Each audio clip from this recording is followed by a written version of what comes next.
I'm trying to get in the habit of posting more. But what I really need is a nice, good, deep meditation session, because I haven't engaged in one in a while. And the reason why I haven't is because it kind of puts me into what I call a quote-unquote holy man mode. Have you ever seen the movie Holy Man with Eddie Murphy? He's kind of like a Dalai Lama-ish sort of person, putting the storyline aside. And when I meditate, it makes me Dalai Lama-ish. And what I mean is, I'm just so aware and so in tune with what makes sense and what doesn't, that it kind of makes me demotivated to do the things I need to do to make money. To be honest, when I meditate, it's just with me. I'm not saying this is going to happen to you if you meditate, but when I deeply meditate, it makes me realize that, oh, I do see how people live in a cave or live in some monastery somewhere, because I believe that I could do that too if I were to dedicate myself to meditation. But unfortunately, I still do have some attachments in this world. There's people that I still want to help out, and there's things that I want to do that are quote-unquote worldly. But I try to have that balance, and yeah, so I'm going to put my timer on for 30 minutes. And by the way, I've been meditating now. I've really been doing this for several years. It's just now reached this degree, but just wanted to put that out there. I mentioned here too about my hair thing. I have a bald spot up here and whatnot, and so just wanted to voice that, purge that out of me as well. All right, 30-minute timer.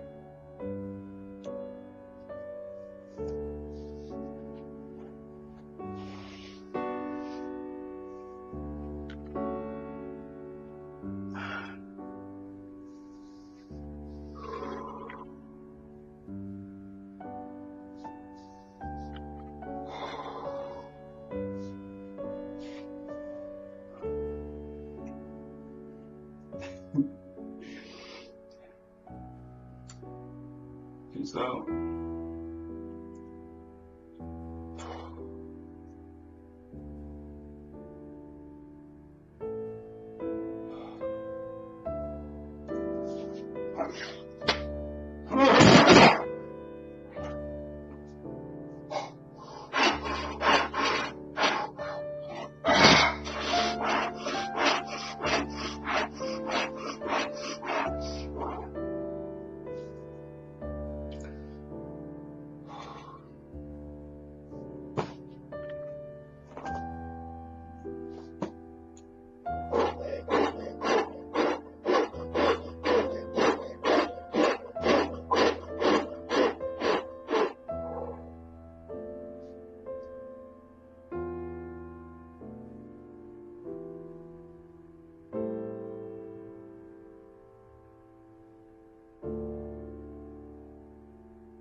It wants me to keep standing up.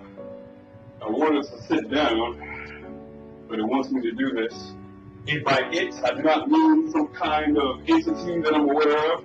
By it, I mean whatever force moves me this way when I clear my thoughts. And yes, I can more or less at this point clear my thoughts somewhat instantaneously. Because I have no illusions of self, and I do not say that arrogantly, although I am telling speaking the answer. I'm trying to juggle here. I'll go back.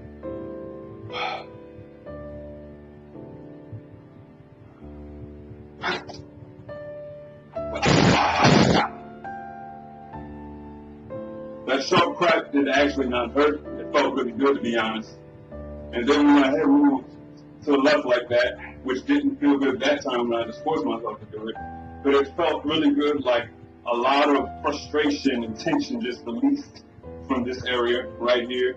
And it's always different. I don't ever know what the hell kind of motion I'm going to do. All I do is allow it for the most part. I spark it and then allow it.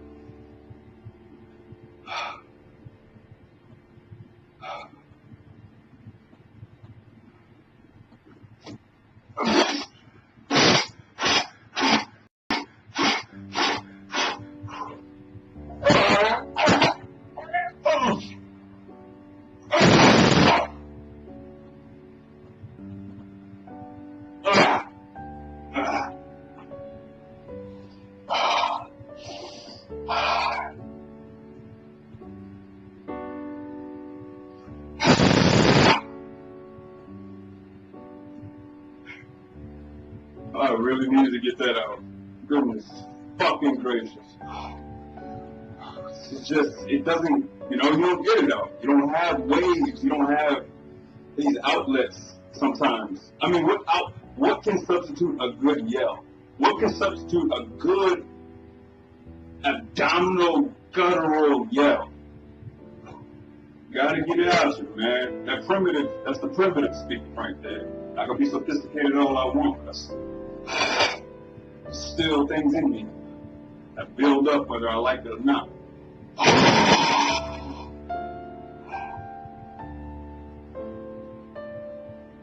And it may seem odd, me going saying that sentence and going, oh, like again, I can't imitate it because in that moment, that's naturally, authentically what happened. But I mean, I could imitate it, but it would feel uncomfortable.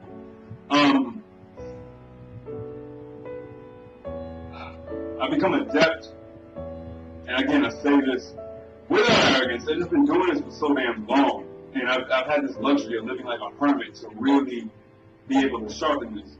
But I don't feel awkward about showcasing this because it is what it is. And I know people are so cringy, people are so embarrassed, perhaps even on my behalf. And by the way, please chill with the superstition. It looks like it does look like possession in the way that we've all come to know it, but I don't believe in that shit. Get that possession, superstitious, exorcism, ghostly stuff out of here. Whether or not spirits actually exist, I doubt they exist in the way that you presume they do, or the way that movies have persuaded you to believe. I digress. As you can see, it ain't gotta be, oh, there's somebody where you can do whatever you want. Well, I don't know about whatever you want, but, oh shit, scream. You can do whatever you want, quote unquote. Just cease your thoughts. And it's an incremental kind of thing. It's kind of like a backflip. That's what it's like. I've seen people with gradations and them learning how to do a backflip. I've never learned, but I've seen the video where the person starts off kind of wobbly, gets more and more and more, they end up doing it correctly. I feel like that's how this came to be. That's how I stepped upon this. I don't even know, there may be something even past clearing my thoughts, but at first clearing my thoughts was just a matter of me clearing them for like a half a second or a millisecond. But it was very distinct when it happened. And now, when I do it, my expectation is that if I clear my thoughts, I would imagine that my body would just be still. And, you know, that's the thought. Like, you see it, people like this. And actually, I've been that way before. But I guess because I'm trying to coexist with this chaotic world, maybe I'm always going to have to clean up constantly. Whereas I'm sure if I were to just meditate and only meditate, eventually my movements would not be all crazy and exorcism-like. Moving on.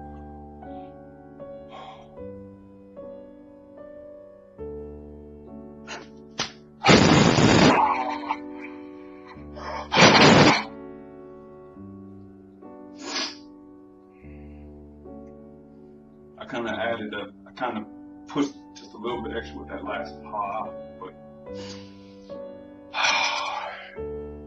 it just felt right from that very last second of it.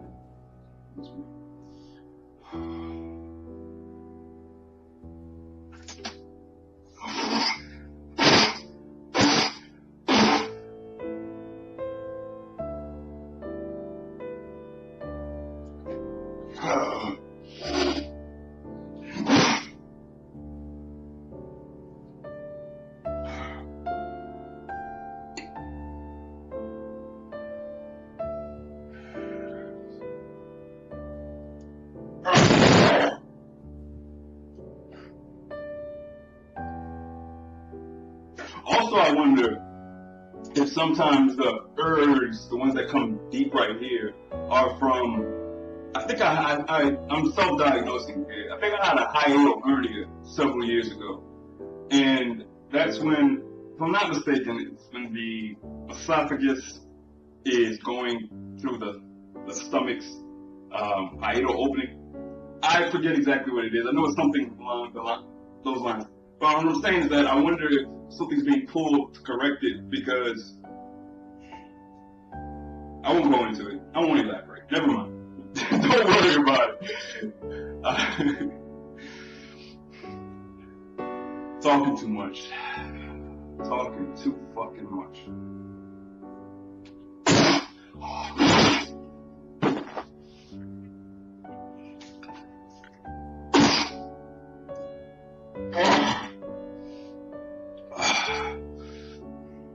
Just to talk one more time.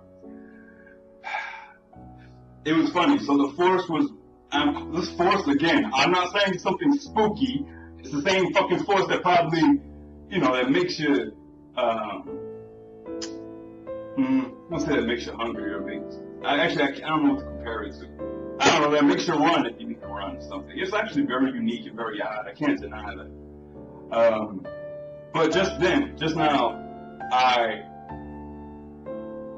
the force wanted me to bend down forward, and consciously I was aware of that, and I was hesitant to do it again due to my insecurity with my bald spot.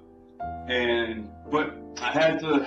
You gotta let go. That's the only way. The only reason why I'm moving around like this and shit is because I'm highly aware of all these things and I'm letting them go. And also it's the ceasing of the thoughts. But all the streets of your mind need to sort of be clean, so to speak.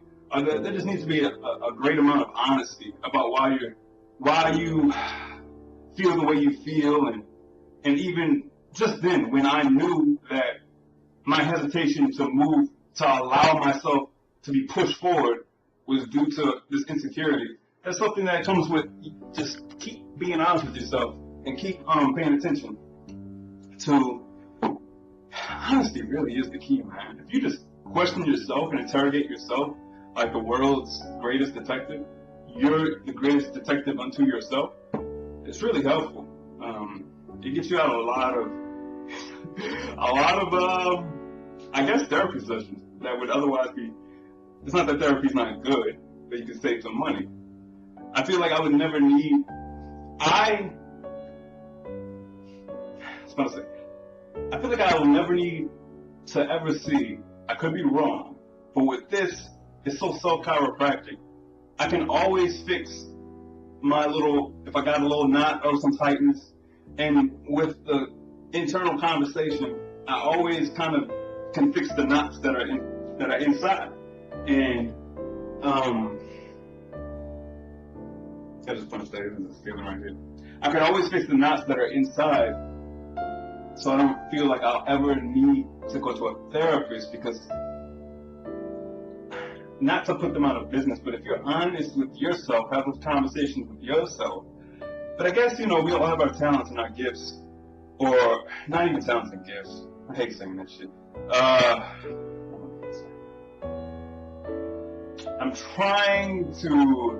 I wanted to tie a ribbon on my view, but fuck it, whatever, moving on.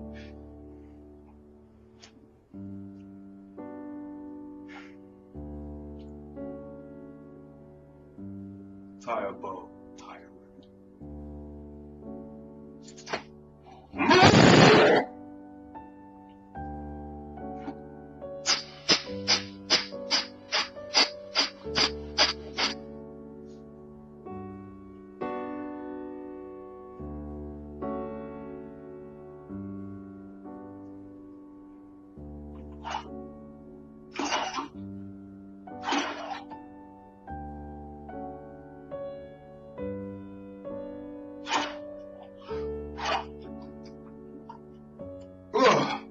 And it's exhausting too. Like, I could feel the amount of energy that it's taking for me to move. This little thing that happens, it's all kinds of muscles, all kinds of muscles being challenged inside that thing. It's exhausting. This is also why I put off meditating, because it's fucking exhausting. Well, this kind of meditation. But it's exhausting in that good way. It's exhausting in that good kind of way. There's always, the benefit I would say is like a kind of generic relief. It's just that relief that you get, I think I'm gonna write in the description, it's the kind of relief you get if you take a good nap, have a good rest, eat a good meal, have a good workout. There's relief there. And I don't claim that what happens to me when I clear my thoughts, I don't claim at all that it cures diseases or anything. Maybe, or not cures diseases, but not maybe it cures diseases, but if it is, I do believe it is doing something beneficial. I can't say if it is, because it feels great. It feels great, and I feel so much more quote-unquote aligned, so much more quote-unquote stable and united. And perhaps that kind of environment is what heals to begin with, or what can heal. But as far as it healing, it stopping the disease, I'm not claiming such things. I don't know that.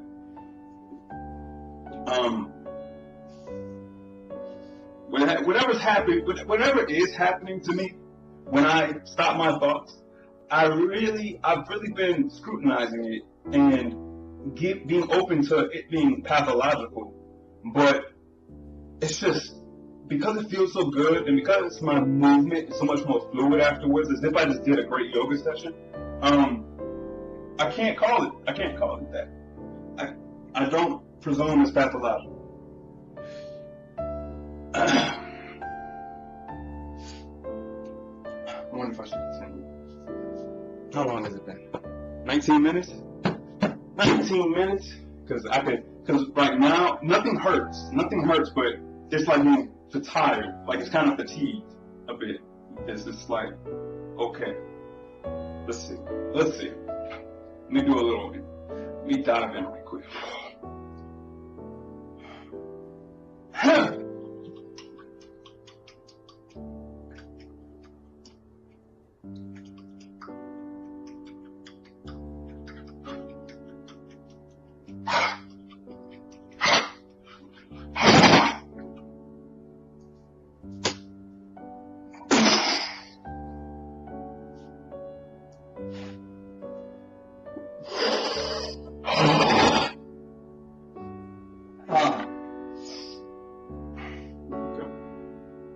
Because I wasn't quite done.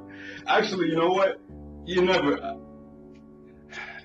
been a while since I've done one of these. When this first started happening to me, I'm saying that as if I'm suffering from something.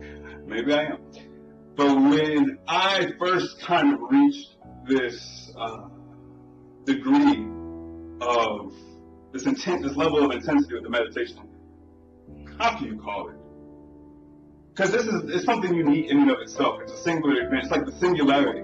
It was a singular moment that from there on it was never the same. So when it first happened to me, I did it until, you know how you exercise until failure? Well, I did it until finalization. I did it until I was still, and I was just kind of ready for bed. It would be at night, and I was meditating, and I'd meditate like crazy, and I would do this, and I would do it until the end, so to speak. Like when I clear my mind, and then it wasn't happening anymore. You know what I would do it until I didn't even feel the need to clear my mind anymore. That's what it is. The need to clear my mind stopped. And I feel then like this is when the holy man Dalai Lama thing would happen. But if the holy man Dalai Lama thing messes you up, because it messes me up, because again, if I was living in a more idyllic environment, a kind of more simplistic life, and had simplistic aspirations, it's just this workaday world, man. It antagonizes that mode, and just so it's this fight or flight thing. It's like fight or flight sustainment mode. Like the mode, either I'm gonna be in this mode or not. It feels excruciating to be in that mode and try to tolerate everything, or to make that mode compatible with the everyday world. And so I kind of abandoned that mode a bit, or not the mode. I abandoned the sequences necessary to get to that mode on purpose, because I still wanted to do some things. And it's presumptuous too. It's just theories, man. Like, I don't know for certain whether or not that mode's fully incompatible with the workaday world. Maybe there's a way to get it in there. For various reasons, I haven't been committed to really exploring just how far this can go, to be quite honest with you. But the first experience I did have with this, it was wild. And it was actually pretty unbelievable. And I don't even ever talk about it because I don't think anybody would ever believe me. For the word that best describes it is just spiritual. When this first happened, it was the most spiritual, beautiful, crazy, otherworldly experience I've ever had. And I don't know what to compare it to. It was wild. Now it feels good, but I think this is where you gotta throw the kind of the magic swap away. You become desensitized, just like everything else. Just like we become desensitized to love, even, quote unquote. Or we start taking love for granted, or we need to, when you first love somebody and that's significant other, the flame is roaring, right? And everybody knows the flame goes down, or it becomes less ferocious, and then to that somebody would say, no, you need to do this and do that to keep the flame. But it's not even about that. Sometimes it's just other things to do, other sources to get that fire. Maybe I don't want to rely on meditating in this kind of experience that I'm showcasing. I don't want to rely on that for that to be my everything. And I don't think anybody or anything should be our everything. We need to have many things and many sources of inspiration, many sources of fire. That fire in the beginning of said love. It's cool because it has a purpose in that beginning, but now, since you are together, you understand each other, you love each other, find other sources of happiness now. Find other ways to get your life stimulated while being assured, while being comforted by the reality, the thought that you have another person in your life that you love and that's your teammate.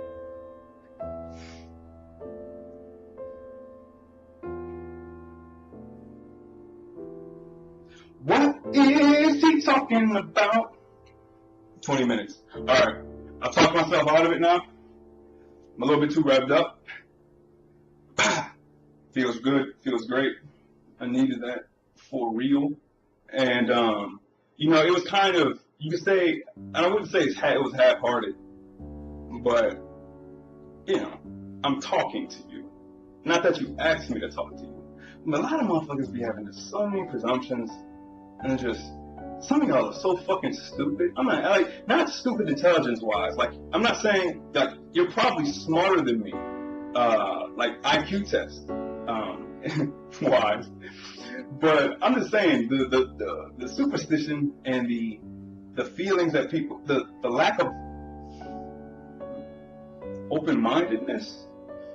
And open-mindedness doesn't mean to like something just because it's different, but it's rather like just listen, pay attention, see what I'm saying before you draw conclusions.